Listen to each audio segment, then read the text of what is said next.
Hey guys, Toby Morrison here, and I just wanted to give you a quick tip on loosening the grip with your recovery from either CFS or ME/CFS or fibromyalgia.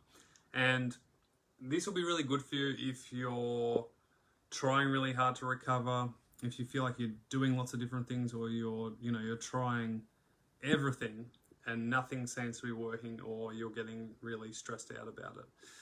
And I get emails every single day from people asking me these really, restricted kind of questions like, how many hours a day should I sleep? How many minutes should I rest in between doing activities? How often should I meditate? How many breath counts should I have? What happens if my mind wanders when I meditate? What happens if I, don't eat healthy for a day, or if I don't do this or I do that? And all these restrictions can actually be like shackles, and it's like it makes recovery even harder because you're so tense and uptight about things. And so this is going to be really useful for anybody who needs to loosen the grip. Okay. And a perfect example is I got an email from a lovely girl today asking me a personal question, which was basically a personal question to me, which was, how often do I meditate? What meditation do I do? What's my breath count for my meditation? What do I do when my mind wanders? And then number 5, something to do with like how often are you doing it? Do you do it twice a day? How long do you do it for? Things like that. And my response was the same to every single question, which was, I listen to my body and I do what feels right. How much nicer is that to know that, rather than I have to do an hour a day of meditation, I have to have 3 meals at strict times every single day, I have to exercise, or I have to do my stretches every night, or I have to meditate, or I have to be in bed by 8:30. And some of these things are really good, and some of these things can be helpful. Even having a kind of a rigid routine and structure for a period of time can be absolutely brilliant for you. I know in my life it absolutely does help to have a good routine in place. However, if your routine and regimen is so strict that you can't move around with it and be flexible and do the most important thing, which is actually listening to your body, not the routine or regimen that you're in, then something needs to change. And so when I say listen to your body, I don't say don't do any of the helpful stuff that is helping you, but what I do say is just be flexible with it.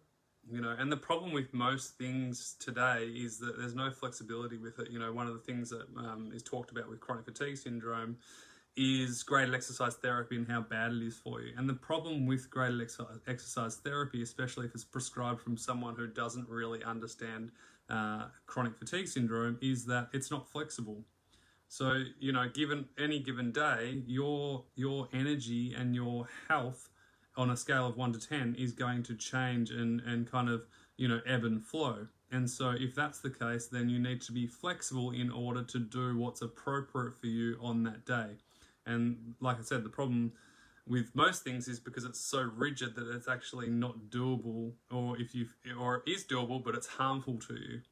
And so one of the biggest things that, you can learn and apply is just listening to your body and being flexible. And it's more so giving yourself permission to just do what feels right.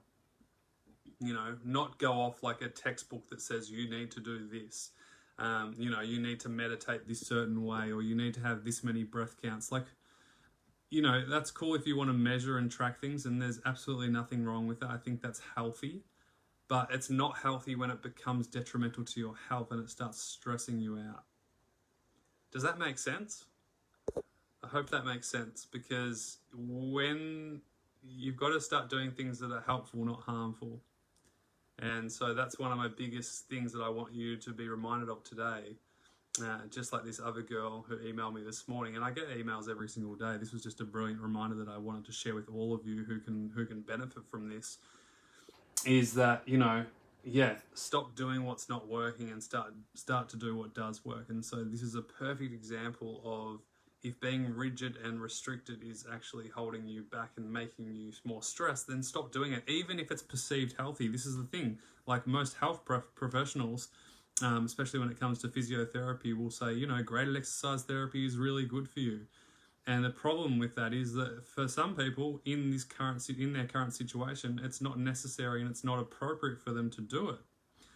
And that's where it gets confusing, and some people, you know, suffer because of that, because they're going from somebody who doesn't really know their own body, or they don't really know, you know, when to do the right things for them. And so, you know, that's my job, is to help you help yourself, you know, figure that out, because only you do know.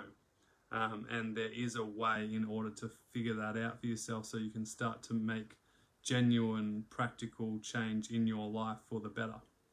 So I'm not going to blabber on too much longer, but I just wanted to make sure, give yourself permission. Give yourself permission to stop doing what's not working, even if someone told you it was good for you, or if you, even yourself, if like maybe it was really good for you up until now, but now it's time to change again.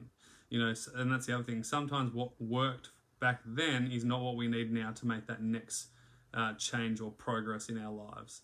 And so just reflect for a moment, have a little look at what you're doing, and just see, you know, is what you're doing working, or is it time to get rid of the old and bring in the new? So I hope that helps.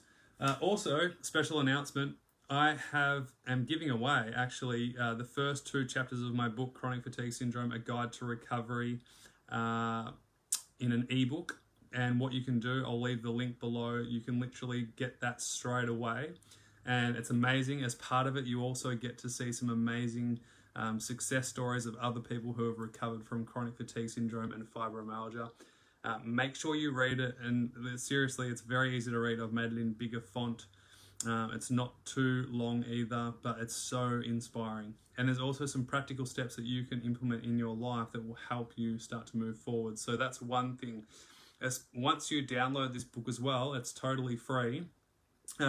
You'll also get access to a live recorded masterclass training with me.